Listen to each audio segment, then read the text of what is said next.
Bonjour à tous, c'est Edjohan. Aujourd'hui, on se retrouve pour parler de la nouvelle caméra de Sony, la FX3, qui est une caméra qui est très similaire à la 7S3. Voilà, donc je vais revenir en détail. Et puis justement, on va essayer de voir dans cette vidéo ensemble s'il vaut mieux acheter la 7S3 ou la FX3. Voilà, parce que ces caméras sont assez similaires, mais il y a quand même quelques différences qui pourraient faire pencher dans la balance de l'une ou l'autre. Donc déjà, on va commencer par la base, donc c'est le capteur. Voilà, le capteur, c'est le même, hein, c'est un 12 mégapixels et à noter que c'est 10 mégapixels utilisables en vidéo. Donc 12 mégapixels pour la photo de nos jours, ça reste quand même un peu limite, je trouve. Donc voilà, donc c'est sûr, de toute façon, c'est vendu comme une caméra comme la 7S3. En plus, c'est vraiment vendu comme une caméra, c'est-à-dire qu'il n'y a pas de limite des 30 minutes d'enregistrement. Donc là, au moins, vous serez tranquille. Donc ensuite, pour la vidéo, c'est exactement la même chose que la 7S3. Elle fait du 42210 en interne et jusqu'à 16 bits en externe via un moniteur externe en HDMI. Donc voilà, donc là-dessus, ça ne change pas. Donc pour l'instant, on va dire que ça fait jeu égal. Elle a aussi l'écran sur rotule comme la 7S3. Donc ce qui est bien, c'est comme ça qu'on peut faire du vlog, voilà, ou tourner des vidéos style en même temps. Donc ça aussi, c'est top là-dessus parce que pas toutes les caméras l'ont et ça reste toujours un point positif à noter. Ensuite, en parlant justement de tout ce qui est ergonomie, elle n'a pas de viseur. Donc voilà, donc ça c'est déjà pour moi la grosse différence entre la 7S3 et l'FX3, c'est qu'il n'y a pas de viseur, donc c'est-à-dire que pour regarder ce qu'on fait, ce sera que via l'écran. Après sur un hybride, pour moi c'est pas trop dérangeant, dans la mesure où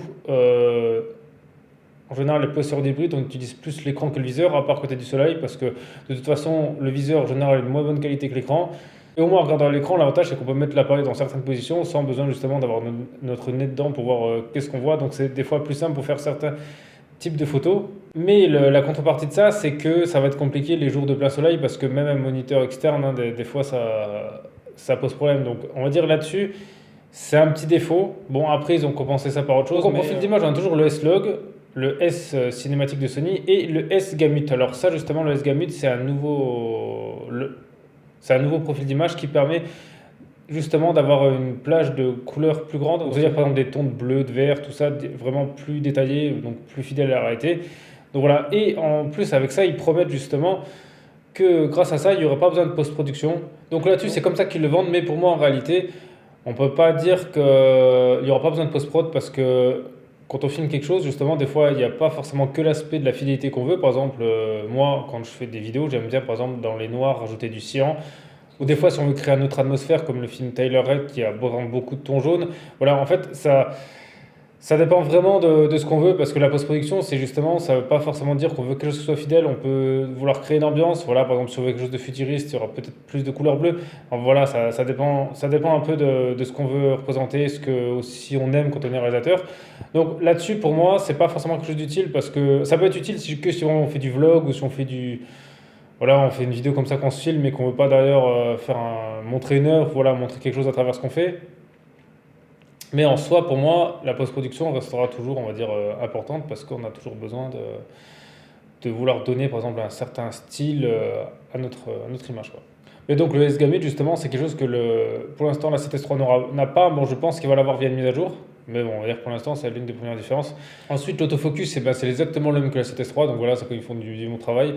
Donc là-dessus, il n'y aura pas de mauvaise surprise. C'est déjà très bien d'avoir un très bon autofocus. Mais bon, après, c'est quelque chose qu'on va dire, je m'y attendais parce qu'ils n'allaient pas mettre un autofocus moins bien que la 7S3, sachant que l'appareil il vaut dans les mêmes gammes de prix. Ensuite, l'une des choses en plus, c'est qu'il a un petit ventilateur intégré. Donc ça, c'est top parce que c'est justement déjà ça. D'après Sony, ça permet d'enregistrer pendant 13 heures consécutivement. Bon, ça, c'est un truc qui ne sera pas testé parce qu'à moins de vouloir faire le texte exprès, mais dans la réalité, il n'y a personne qui tourne 13 heures consécutives, hein. Donc ça, c'est pas quelque chose qui est problématique. Et justement, si on tourne 13 heures consécutives, en général, il y aura des changements de température, donc c'est sûr qu'il sera refroidi. Mais voilà, donc c'est juste pour montrer qu'ils ont vraiment fait du bon travail là-dessus. Pour moi, le ventilateur, c'est quelque chose vraiment d'important parce que, hormis de parler des 13 heures consécutives, je pense qu'en été, quand on est en pleine chaleur, en canicule, quand il fait 35, 40, bon, 40, je les conseille comme défilé, mais voilà, quand il fait 35 degrés, eh ben, je pense qu'un ventilateur, c'est pas de refus pour justement permettre de pouvoir continuer à filmer en 4K. Justement, si vous voulez faire du ralenti, là, vu qu'il faut aussi les 4K 100 FPS comme la 7S3. Donc, c'est quelque chose qui reste pour moi important. Et ça, c'est un truc qui est très bien parce qu'il n'y a que le SRH qui l'a actuellement.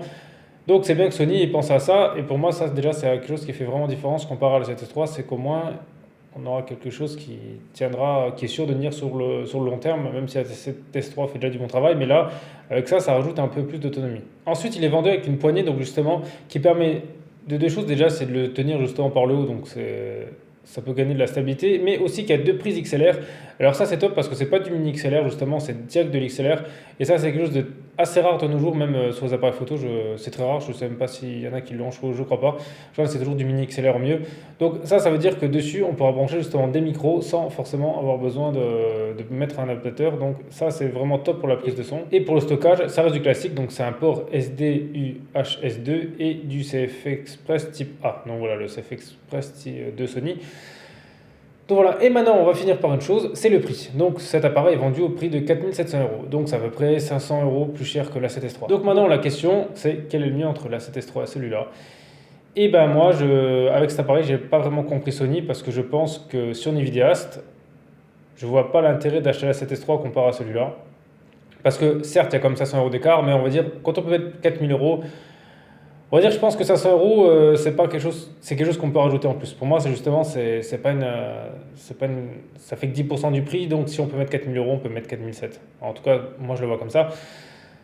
Celui-là, la 7S3, bah déjà il y a le ventilateur, donc ça permet justement d'être refroidi. Et en plus, ces 500 € d'écart, pour moi, ils ont expliqué très simplement. Je pense que c'est la présence du ventilateur, ainsi que la poignée qui livre avec.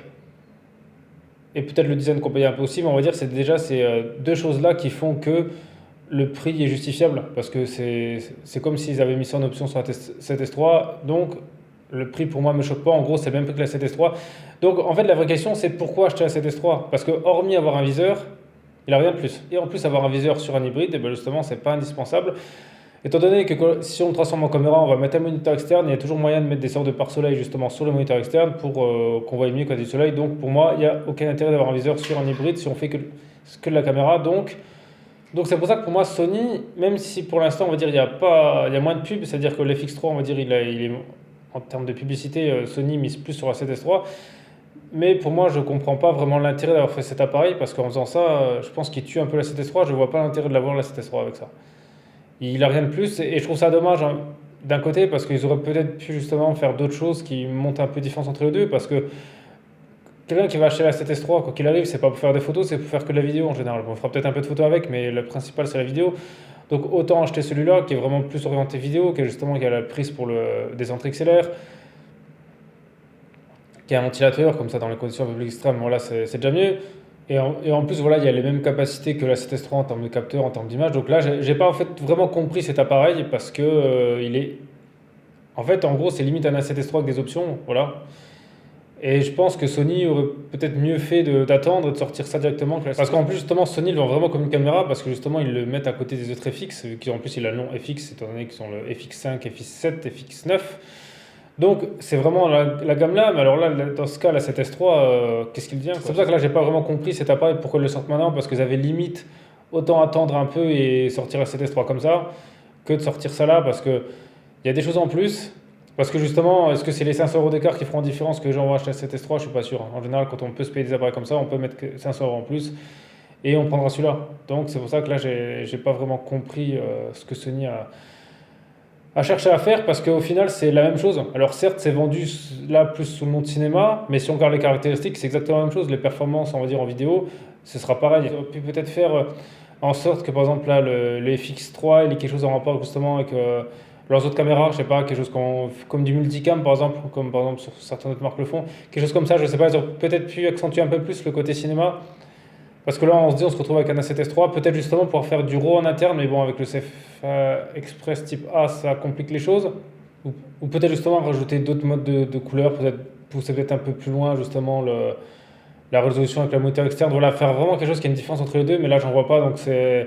Donc peut-être après le design changera pour certains, peut-être qu'il y en a qui préfèrent le design de la 7S3, mais soit en termes de qualité d'image, en tout cas, vous aurez exactement la même chose parce que le son, c'est vrai que on peut prendre ça sur un amplifieur externe.